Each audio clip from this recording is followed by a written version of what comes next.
guys are watching this video, it's actually part 2 in a series where I'm covering how NFTs relate to real estate. Maybe you saw my initial video where I interviewed the neighbor of the first US real estate transaction that happened right here in my home turf, here in the greater Tampa Bay area. It was actually Gulfport, Florida. Check out the comment card, look at the description below to watch that video if you haven't seen it. But in this part 2 series, we're actually going to be covering cryptocurrency that was actually used. What is it? How does it apply to real estate? And what you need to know moving forward. Hey, my name is Dennis Henderson. I'm with the Team Henderson group here at eXp Realty, based out of the greater Tampa Bay area, and I service all things real estate between investing, buying, selling. Have a whole family team in the area. If you guys would like more information, just reach out to us. All right, so in part 2, we're going to be talking about cryptocurrency. What is it? So I covered blockchain in the part 1 series. Make sure to click the comment card where you can see that, or the description below if you didn't get a chance to watch that video. But let's start with the what is a currency and what is a cryptocurrency. So to understand cryptocurrency, let's first talk about the fundamentals of what a currency is. So let's take the US dollar, for example, which I live in America, so we'll focus on US dollar. Back before 1971, a little bit of a history lesson, the US dollar used to be based off of the gold standard. And really what that means is each dollar had a finite gold amount of how much that paper dollar or that coin was worth. I'm sure you've heard of Fort Knox that has tons and tons of gold, and plenty other places in the US. The US dollar used to be based on that. In 1971, they changed that. It became a currency. So what does that actually mean? It means that the value of the US dollar is based off regulations and really more consumer trust in what that currency is actually valued at. So if we think about that for a second, if a currency is based off government regulations and what the public values the currency at, well, anything can really be considered a currency. So let's talk about cryptocurrency. I'm sure everyone that's heard of anything cryptocurrency has heard of Bitcoin, right? Bitcoin was one of the first. It's the most popular. But what actually is that? Well, it's really a value that people place on fractions of these bits stored on blockchain, which we covered the last video. And it has a value placed on whatever people say it's worth. Right? That's a currency. The US currency is based off what people value it at, plus government regulations.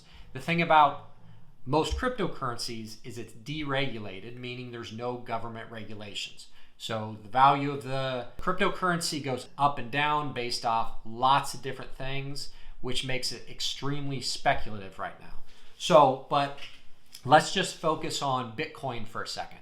So Bitcoin, a lot of investors got together and said, I believe that this Bitcoin holds value, and they will put money into buying more bits, or really what's called mining, which I'm not really going to get too much into. It just really means running the group of servers that actually store all these blocks of information, because at the end of the day, you got to pay electricity to run all those.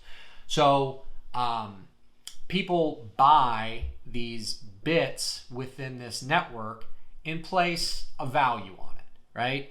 As more people are interested, more people want to pay a little bit more for it, the value goes up. As people want to sell it off, right, the value goes down.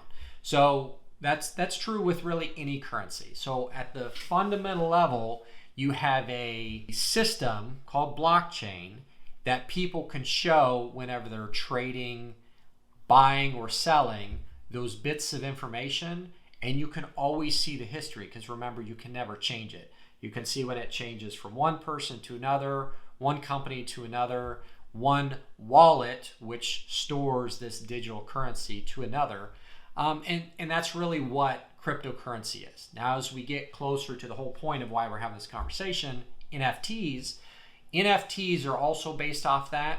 But in the case of this first home that was sold, it actually used not Bitcoin, a different currency called Ethereum. So there's thousands at this point of different currencies that have been built. It's really just software developers getting together and saying, I'm going to create a currency based off this software that was created in the past. And then they place whatever value the public thinks that that's worth. All right. So I know that's a lot of information, and that I went really fast. That can kind of be confusing, but to summarize, really cryptocurrency is faith people put in the value.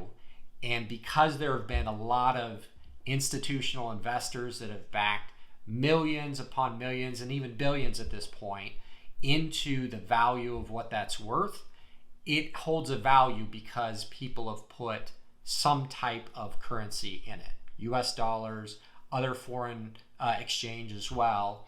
And that's really what's driving up the value. So in part 3, we're going to be covering what an NFT is. We've covered what blockchain is. Hopefully by now you at least have some understanding of what cryptocurrency is.